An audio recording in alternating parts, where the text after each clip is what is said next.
In a land where ancient gods still whispered through the forests and warriors fought beneath stormy skies, a young prince was born into exile. Oswald of Northumbria, raised among monks and tempered by hardship, would rise to become more than a king. He would be a beacon of faith and courage, wielding not just a sword, but a cross that would change a kingdom forever. This is the story of Oswald, a warrior, a saint, and a light in the northern shadows. Chapter 1. The Exiled Prince. In the wild and rugged lands of early 7th century Northumbria, a boy was born into a world shaped by both blood and faith. His name was Oswald, son of Athelfrith, a fierce king whose rule stretched across Bernicia and beyond. From the moment he took his first breath, Oswald's life was bound to the fate of a kingdom caught between old pagan ways and the growing light of Christianity. But fate was not kind. When Oswald was still a child, his father fell in battle, struck down by rival kings who sought to tear the land apart. The young prince's world crumbled around him. To save his life, he was sent into exile, far from the familiar hills of his homeland, across stormy seas, to the cold and distant Isle of Iona. There, amid the mist-shrouded monasteries of the Celtic monks, Oswald discovered a new world. Here, the old tales of gods and warriors gave way to stories of a different king, one who taught love, mercy, and hope. The monks taught him to read the sacred words of the gospel and to pray with a heart open to grace. This exile was not merely a flight from danger. It was a transformation. Oswald grew not just in strength, but in spirit. He learned that true power did not come from the sword alone, but from a humble trust in a higher purpose. The cold winds and rugged cliffs of Iona tempered him like steel, preparing him for a destiny far greater than any crown. Though a prince without a throne, Oswald carried within him the seed of a new kingdom, a realm where faith and courage would walk side by side. And as the years passed, the call to return grew louder. His people, weary of war and darkness, looked to the horizon for a leader who could bring light and hope once again. This was the beginning of a journey that would shape not only the fate of a kingdom, but the soul of a nation. The exiled prince was ready to rise, not as a conqueror of lands alone, but as a warrior for a faith that would never fade. Chapter 2. The Battle of Heavenfield. The day Oswald returned to Northumbria was heavy with tension. After years in exile, he sailed back across the cold northern seas, not just to reclaim a throne, but to bring a vision of hope to a fractured land. Yet the path to the crown was guarded by a fearsome enemy, King Cadwallon of Gwynedd, a warrior who ruled with fire and steel, and who sought to crush the fragile light Oswald carried. Their armies met on a bleak field near Heavenfield, a place where the earth itself seemed to hold its breath. Outnumbered and weary, Oswald's warriors faced a brutal test. But Oswald, unyielding, called upon a power greater than any sword. He raised a wooden cross, planting it firmly into the ground before his men. As the sun rose, the battlefield transformed. The cross stood as a beacon, a symbol of faith that turned fear into courage. Oswald knelt in prayer, his voice steady and strong, asking for strength not just to win a battle, but to bring peace. The clash of swords rang out like thunder. Warriors charged, shields shattered, and banners fell. Yet, inspired by their king's faith, Oswald's men fought with a fierce resolve. The tide of battle turned, and Cadwallon's forces broke and fled. That victory was more than a triumph of arms. It was a turning point for a kingdom.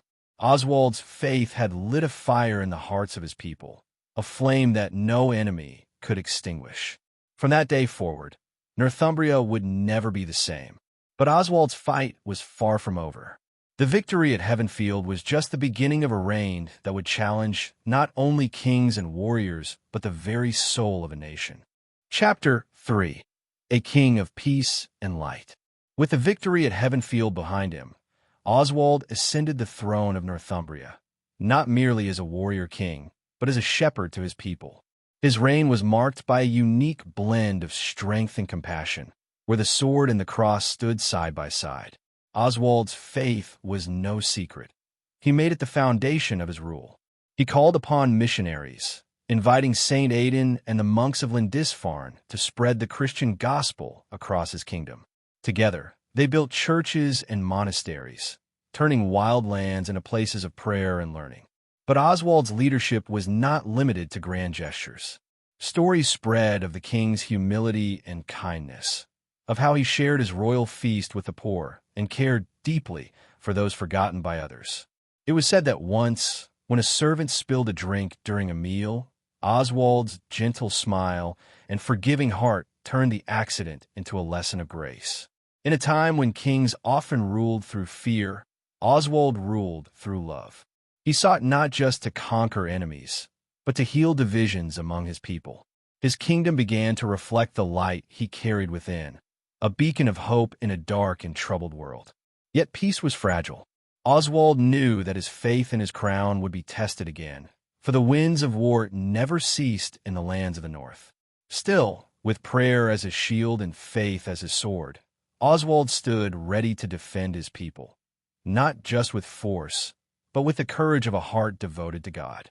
Chapter 4. Martyrdom and Glory.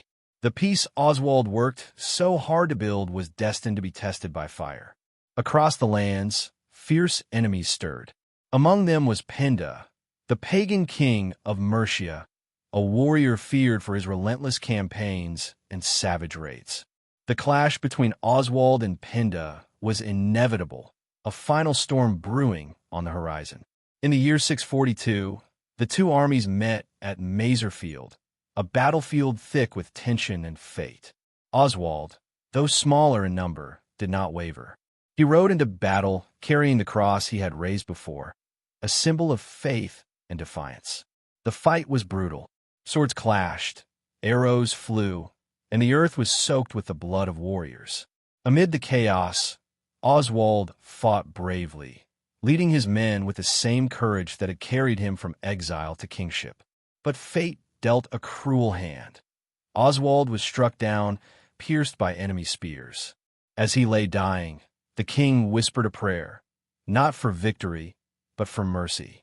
"May God have mercy on their souls," he said, forgiving even those who had brought him to this end. His death marked the fall of Northumbria's Christian king, but also the birth of a legend. Though his body was cut apart, his spirit remained unbroken. His followers gathered the pieces of their fallen king, revering them as sacred relics imbued with divine power. Oswald's martyrdom became a beacon for the faithful. Tales spread of miracles at his tomb, of battles won under his banner, and of a king who had given everything for peace and faith. Through death, he had won a greater victory, one that would echo through history and inspire generations to come. Chapter 5. The Miracles of Saint Oswald. After Oswald's death, the stories of his miracles began to spread far and wide, weaving a tapestry of faith and wonder that lifted the spirits of many. His tomb became a sacred place, drawing pilgrims who sought healing and hope in their darkest hours. One of the most famous miracles was said to have occurred shortly after his death. A heavy stone blocking the path to his resting place was said to have moved on its own, allowing access to the faithful. This was seen as a sign that Oswald's spirit was alive and active, opening the way for those who believed. Stories tell of the sick who were cured after praying at his shrine, of battles turned in favor of the just under his protection, and of a divine light that seemed to shine around his relics. Oswald's cross became a symbol not just of kingship, but of God's enduring mercy and power. Kings and commoners alike honored his memory. Churches were dedicated in his name, and his feast day became a time for celebration and reflection, a reminder that even in death, Oswald's mission to bring peace and faith continued. Through these miracles, Saint Oswald became more than a fallen king. He became a beacon of hope, a living symbol of the strength found in faith and sacrifice. His legacy inspired countless souls to follow the path of light, courage, and compassion. The legacy of Saint Oswald. Saint Oswald's story is one of courage, faith, and sacrifice, a shining example of how one man's devotion can change the course of history. From exile to king, from warrior to martyr, His life teaches us that true strength comes not from power alone, but from a heart willing to serve and a spirit unshaken by adversity. Thank you for joining us on this epic journey through the life and legacy of St. Oswald. If you enjoyed this story, please consider subscribing to our channel for more inspiring tales of saints and heroes from history. Your support helps keep these stories alive and shining for all to hear. Until next time, may courage and faith guide your path.